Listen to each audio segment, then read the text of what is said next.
आणि ही थेट दृश्य आपण पाहतोय पुण्यामधून। ज्येष्ठ सामाजिक कार्यकर्ते बाबा आढाव वयाच्या 95व्या वर्षी पुण्यामध्ये सध्या आत्मक्लेश आंदोलन करतात आणि त्यांच्या भेटीसाठी सध्या शरद पवार त्या ठिकाणी पोहोचलेले आहेत। आज बाबा आढाव यांच्या आंदोलनाचा हा आज तिसरा दिवस आहे आणि शरद पवार त्यांची भेट घेतानाची दृश्य आपण पाहतोय। बाबा आढावांनी गेल्या 2 दिवसांपासून हे आंदोलन केलं, अनेकांनी या ठिकाणी भेट दिली आणि आत्मक्लेश आंदोलन त्यांचं हे सुरू आहे। कदम नका जाऊ सच्चा थांब। या भेटीनंतर आता काय नेमकं शरद पवार बोलतात हे बघणं महत्त्वाचं ठरणार आहे। मात्र बाबा आढाव यांचं हे आत्मक्लेश आंदोलन सुरू आहे।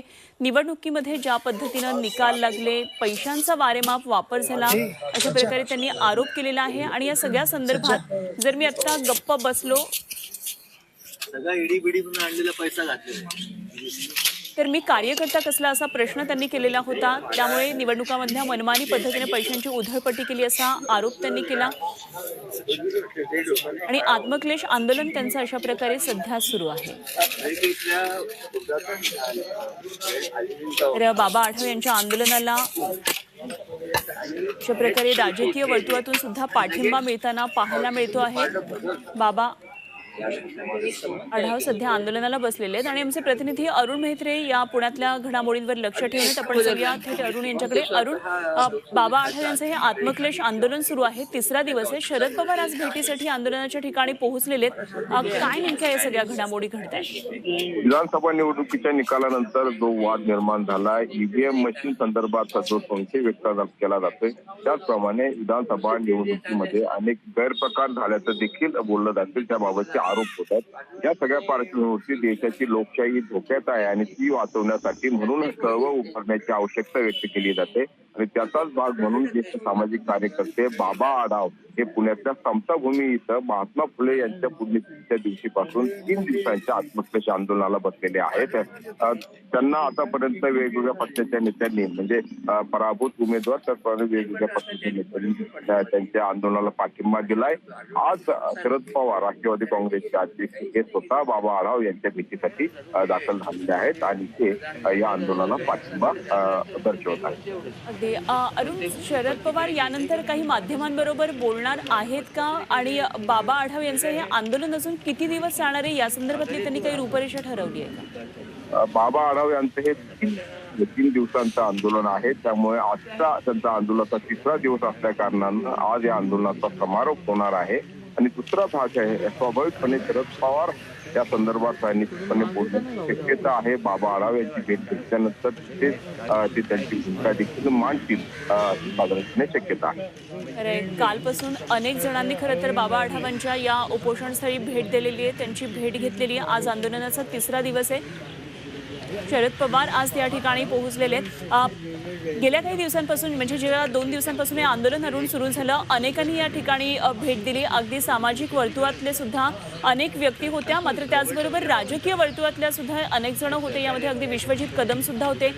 कोणी कोणी भेट दिली आणि काय नेमकं बाबा आढावांनी वयाच्या 95व्या वर्षी हे आंदोलन सुरू केलंय, काय साधारण या संदर्भातल्या प्रतिक्रिया उमटतात? आंदोलनाच्या पहिल्या दिवशी राष्ट्रवादी काँग्रेस शरद पवार पक्षाचे नवनियुक्त आमदार रोहित पवार यांनी भेट दिली बाबा आढाव यांच्या आंदोलनाला पाठिंबा दिला। त्यानंतर काल विश्वजित कदम हे पलूसकडे गावचे नवनियुक्त काँग्रेसचे आमदार त्यांनी देखील भेट दिलेली आहे आणि प्रामुख्याने जे पराभूत उमेदवार आहे, मग पुण्यातल्या काल अश्विनी कदम हे होत्या ज्या राष्ट्रवादी काँग्रेस शरदचंद्र पवार पक्षाच्या पर्वतीच्या उमेदवार होत्या, त्याचप्रमाणे रमेश बागवेके कॅन्टोन्मेंटचे उमेदवार होते, तर त्यांनी देखील या आंदोलनाला भेट देऊन पाठिंबा दर्शवलेला आहे। मुळात प्रश्न ईव्हीएम बाबत उपस्थित होते। ईव्हीएम मशीन मध्ये गैरप्रकार झाला असल्याची शक्यता पुन्हा व्यक्त होते आणि त्या अनुषंगाने अनेक ठिकाणी अनेक उमेदवारांनी पुणे जिल्ह्यातल्या 5 उमेदवारांनी तर रितसर अर्ज केले मतमोजणीच्या पुनर्पडताळणीसाठी किंवा फेरमोजणीसाठी। तर हे सगळं संशयाचं जे आहे ते दूर होणं अपेक्षित आहे। निवडणूक आयोगाने ते दूर करावं। मात्र हे जे काही घडलंय किंवा हा जो काही संशय निर्माण झाला तो निश्चितपणे लोकशाहीसाठी मारक आहे। देशामध्ये निवडणुका होत असताना अनेक गैरमार्गांचा अवलंब केला जातोय। पुढापुढीचं राजकारण तर केलं जातं, त्याचबरोबरीनं पैशाचा अमाप वापर होतोय, मतदारांना आमिष दाखवलं जातं. त्याचप्रमाणे धनदानके किंवा भांडवल शहांची या लोकशाहीवरती किंवा या मतदान प्रक्रियेवरती पकड निर्माण झाली आहे असं देखील बोललं जातंय. आणि या सगळ्या विरोधामध्ये बाबा आढाव हे मैदानामध्ये उतरलेले आहेत. अर्थात बाबा आढाव हे चळवळीतले कार्यकर्ते आहेत. या आधी देखील त्यांनी अनेक आंदोलनं केलेत, म्हणजे अगदी हमालांपासून तर रिक्षावाल्यांपर्यंत आणि वेगवेगळ्या लोकशाहीच्या मार्गानं ते आंदोलन करत असतात. आणि तशाच पद्धतीचं आंदोलन त्यांनी आज हे महात्मा फुले वाड्यामध्ये, ज्याला समता भूमी असं म्हटलं जातं, तिथे केलेलं आहे. अगदी अरुण, साहजिक होतं की विरोधक आणि पराभूत झालेले उमेदवार किंवा विरोधक या ठिकाणी येणं आणि भेट घेणं, जसं की आता शरद पवार सुद्धा आलेत. मात्र ज्यांनी दखल घेणं अपेक्षित होतं असं सत्ताधाऱ्यांपैकी किंवा पुण्यामधले कोणी नेतृत्व बाबा आढावांच्या समजुतीसाठी किंवा या ठिकाणी आलेले पाहायला मिळतात का? या संदर्भात काही त्यांच्याशी संवाद झालेला आहे?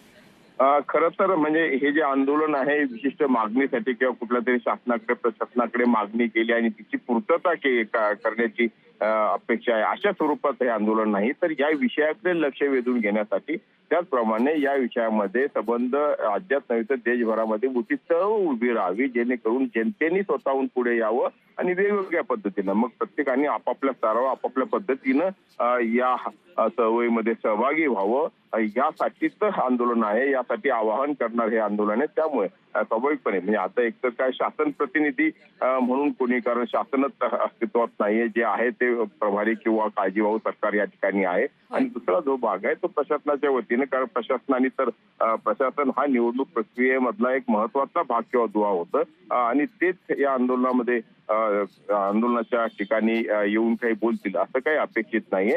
हा आत्मक्लेश स्वरूपात हे आंदोलन आहे, स्वतःला क्लेश करून घेणे आणि मग त्यासाठी 3 दिवसाचं उपोषण करायचं, हा हे या आंदोलनाचं स्वरूप आहे. या विषयाकडे संबंध जनतेचं, नागरिकांचं, मतदारांचं लक्ष वेधणे हा प्रामुख्याने मागचा उद्देश आहे आणि निश्चितपणे तो यातनं सफल होईल अशी अपेक्षा बाबा आढाव आणि त्यांचे सहकारी बाळगून आहेत. आणि राज्यभर अशा पद्धतीनं आंदोलन उभं करणार किंवा चळवळ उभी करणार असल्याचं विरोधी पक्षांनी देखील म्हटलेलं आहे. त्यामुळे निश्चितपणे हा आंदोलनाचा भाग किंवा यश म्हणावं लागेल. खरंय. आणि एकंदरीतच त्यामुळे पुढच्या काळामध्ये येणाऱ्या काही दिवसामध्ये आत्मक्लेश आंदोलन किंवा लाक्षणिक उपोषण या संदर्भातलं याची व्याप्ती पुढे वाढतेय का? वेगवेगळ्या जिल्ह्यांमध्ये अशाच प्रकारचं आंदोलन या आंदोलनामुळे पुढे घडतंय का, हेही बघावं लागणार आहे. आपण थेट दृश्य सध्या पुण्यामधून पाहतोय.